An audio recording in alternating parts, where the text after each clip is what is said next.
some bright red paint at the girls' lacrosse games. Miraculously pulled his XXX tighty whities out of his pants on the lunchroom's runaway, and wore hot pink short shorts to the Powder Puff football game to be your commencement speaker.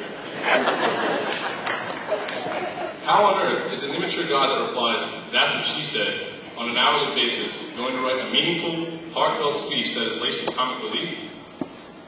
Well, if I hadn't waited until last night to start writing, that might have been possible. Don't worry, I wrote it on Tuesday.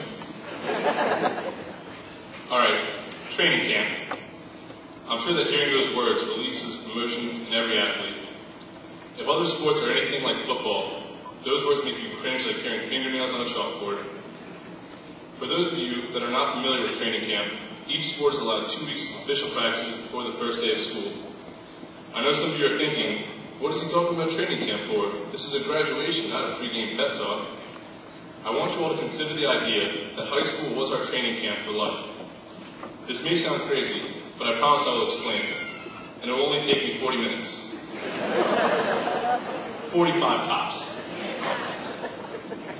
Every one of the football players sitting with you now will tell you that the worst camp was the summer of 2006, also known as the Dust Bowl.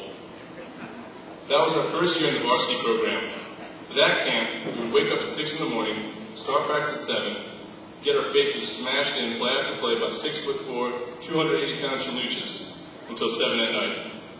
At the end of the day, you were so physically drained, you couldn't walk upstairs to your bed because every step would cause your legs to violently cramp and contort in every which way. So most of us would collapse when we entered the door, wake up and do it again the next day, and the next day, and every day after that for 2 weeks.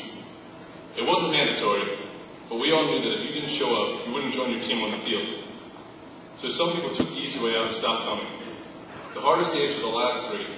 You knew the pain and suffering was almost over, but you had to stay with it if you wanted to play.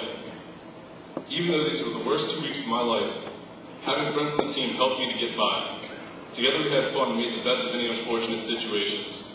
Of course, nothing compares to the ecstatic feeling of joy, accomplishment, that overwhelm you when you were finally finished.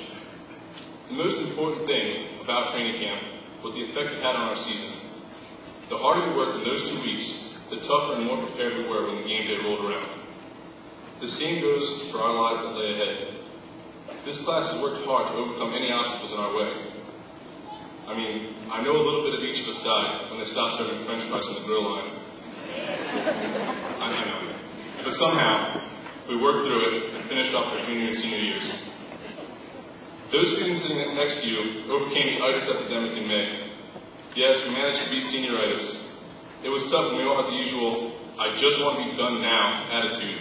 But with the support of our teachers, we finished the last few days of our life's training camp. There were a few people that started this journey with us 4 years ago, but stopped coming because they didn't want to work through the rough times.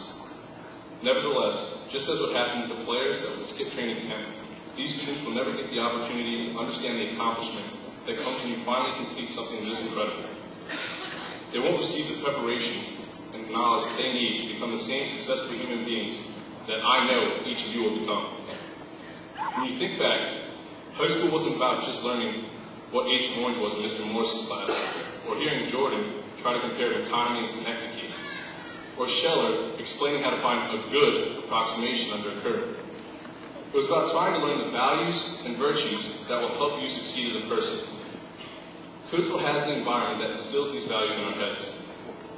Before we give all the credit to the staff and school board for making Coatesville the right place for maturing minds, let's not forget the most important aspect of a high school's atmosphere, the students. Without you, Coatesville would not be the place that it is. The class of 2009 has kept Coatesville's long line of tradition alive. Each one of you has taken advice, criticism, and praise while keeping that same sense of pride that makes Coatesville so unique among any other school around. The seniors of Coatesville are the ones that keep this ambiance alive for future classes. And thanks to all of you, 2010 will receive that opportunity. So, class of 2010, you're welcome. Well, you've done it, class of 2009. You've completed training camp. You've made it through the beatings, the tests, the quizzes, the projects, the essays, the tough teachers, and you came back day after day.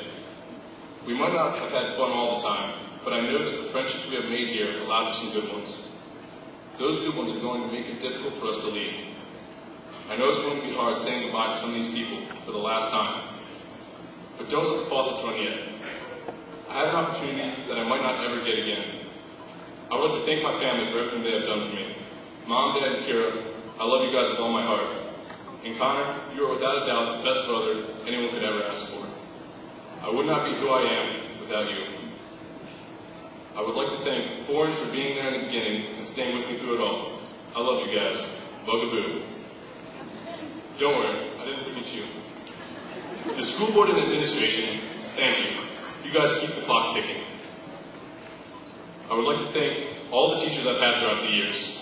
I'm sure I was a handful, but we had to have had some fun, right? But most importantly, I would like to thank all of you sitting in front of me. Not everyone can make it to where you are right now, and I want to thank you for sharing this special day with me. Okay guys, it's getting to be that time. I hope you all stretch during my speech because we don't want any torn hamstrings on stage. We've done it. Campeones del mundo. Anybody who doesn't know what's Spanish, that's champions of the world.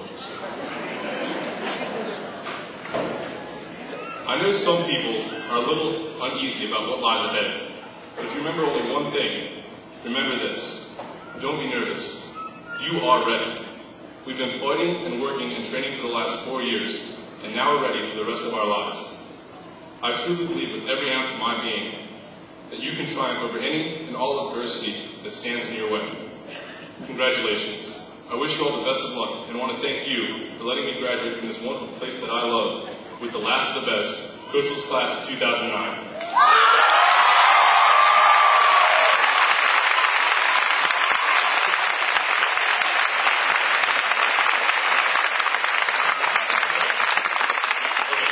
Before I go, I need you to do me one more favor as an entire class.